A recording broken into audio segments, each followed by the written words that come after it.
պատրաստ ենք աշխատել։ Հնատեսեք, եթե օրինակ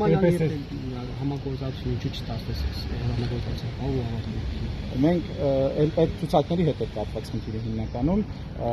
եվրոպական կուսակցությունը ցանկանում էր մեր ցուցակներով գնալ, սակայն մենք ներքին հանրային ընտրության գործընթաց էինք սկսել, որը արդեն իսկ մեկնարկել էր ու այդ ժամանակ չկար, որպեսզի նոր տեխնացուներ գրանցվեին, այդ պատճառով ցավոք չստացվեց այդ համագործակցությունը։ Տեսականորեն, եթե ձեր ուժը անցնում է խորհրդարան, հաղթահարում է անցողիկ շեմը եւ այնտեղ հարց է առաջանում, որ պետք է ընտրել վարչապետ քվեարկությամբ կամ Նիկոլ Փաշինյանին կամ օրինակ Սամվել Կարապետյանին եւ Ռոբերտ Քոչարյանին, դուք ում կընտրեք։ Վարչապետ ընտրելը քվեարկությամբ չի, այսինքն օրենքով նախատեսված է, որ եթե չկա որևէ ուժ, որ հաղթահարել է 50%-ը, եղած ուժերը պետք է իրար հետ կոալիցիա կազմեն, նշելով ով է իրենց վարչապետի տեխնացուն։ Մենք բոլոր ուժերին առաջարկելու ենք մեր օրակարգը, մեր վարչապետի տեխնացու։ Եթե ուժերը չհամաձայնվեն դրան, մենք ոչ մի տեղ անելու բան չունենք, իրենք կարող են գնալ երկրորդ փուլ։ Այսինքն որևէ մեկը չեք կապվում։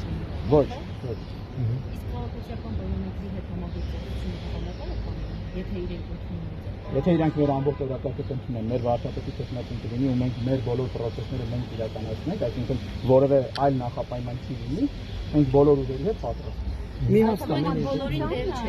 Մենք բոլորին դեմ ենք։ Մենք այս օրակարգի շուրջ պատրաստ ենք, այո, մինչև մեր օրակարգի իրականացումը։ Այսինքն մնացածը պետք է ձեզ հարմարվեն ըստ էության։ Այո, այո։ Իսկ եթե մենք մեզ կապել ենք sense ասած։ Իսկ եթե ունեն 30% այդ ուժերը, ցանկացած կողմը ունի 30% օրինակ, դուք 7 ինչու պետք է այդ ուժերը համաձայնեն ձեր օրակարգով առաջնալ եւ որևէ փոխզիջման պատրաստ չեք։ Որովհետեւ մեր օրակարգը 100-օրյա օրակարգ է ու ինքը ընդհանուր քաղաքական դաշտի համար ժողովրդավարության տեսանկյունից մի քայլ առաջ օրակարգ է ու մենք ընդամենը 100 օրով ենք ուզում ու նաեւ մեր վարչապետի տեխնացուն հաջորդ ընտրություններին չի մասնակցելու, այսինքն այնպիսի իրավիճակ չի լինելու, որ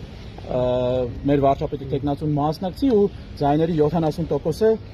բանանի։ Այդ իմաստով եւս մեկ հարց, օրինակ Սերժ Սարգսյանն ասում էր, որ չեմ հավատում վարչապետի պարտոնին, եթե այդ խորհրդանական մոդելի հասնենք, երրորդ ժամկետի չեմ հավատում։ Հիմա Սերժ Տեխնացուն ասում չեմ հավատում, բան եմ պատրաստ փորագրել, բայց գնում է ու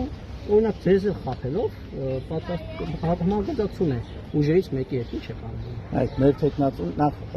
մենք ռեալիստ ենք նայում իրավիճակին, մենք իշխանություն չենք լինելու 60%-ով, այսինքն ավելի հավանական սցենարը ձեր ասած սցենարն է, որ մենք ինչ-որ տոկոս հավաքենք ու այդ սցենարում կարողանանք դաշինքով դառնալ։ Ներողություն, ձեր թիմակիցներից ինչ-որ մարդիկ համաձայն են քվեարկել վարչապետի տեխնացուից ինչ-որ մեկի օգնին իշխանության ներկայացուցիչին կամ ընդդիմության վարչապետի տեխնացուին քվեարկությունով չի լինում, հենց այդ է։ Դաշինք կազմեն, ասում ենք իրենց տեխնացուի շուրջ կհամախմբեն կոնսոլիդացիա գնանք քվեարկենք։ Ընդդիմության տեխնացուի շուրջ։ Օրինակ կամ իշխանություն։ Մենք այդպես խնդիր չունենք դրված, մենք մեր անդամներին վստահում ենք, նման հարցի առաջ չենք կանգնել։ Եվ վերջին հարցը շատ կան քննարկումներ, որ բոլորին դեմ են անվանում այդ կուսակցությունը։ Մոլորեցնողը եւ մարդիկ կարող են մտածել, որ իրենք այդպես ոչ թե կուսակցություն են ընդունում, այլ ձեր առաջարկածը, որ հետո օրենքով ուզում եք առաջարկել բոլորին դեմ տողը։ Հիմա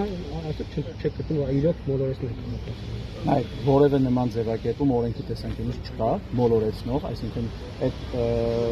օրենքով նախատեսված չի եւ մենք գրանցվել ենք որպես կուսակցություն, այսինքն այդ իմաստով խնդիր չկա մեր մասնակցությանը։ Որտեղ եթե մոլորեցնող նայենք, շատ կուսակցությունների անուններ էլ կարանք ասենք, որ մոլորեցնող է, չի արտահայտում ամբողջովին այն ինչ որ իրենք ներկայացնում են։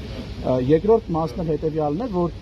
մենք բոլորին դեմ են մարդու քվեն, հենց այդ ձև արտահայտել ենք, այսինքն մենք չենք մնալու մանդատներ ունենանք, թե հաղթանակի, թե պարտության դեպքում եւ մեր արած փոփոխություններից հետո ավելացնելու ենք բոլորին դեմ են քվեաթերթիկը ու հեռանանք, այսինքն այդ տեսանկյունից մենք ամբողջովին արտահայտելու ենք կարճաժամկետ իշխանություն եք ուզում։ Այո,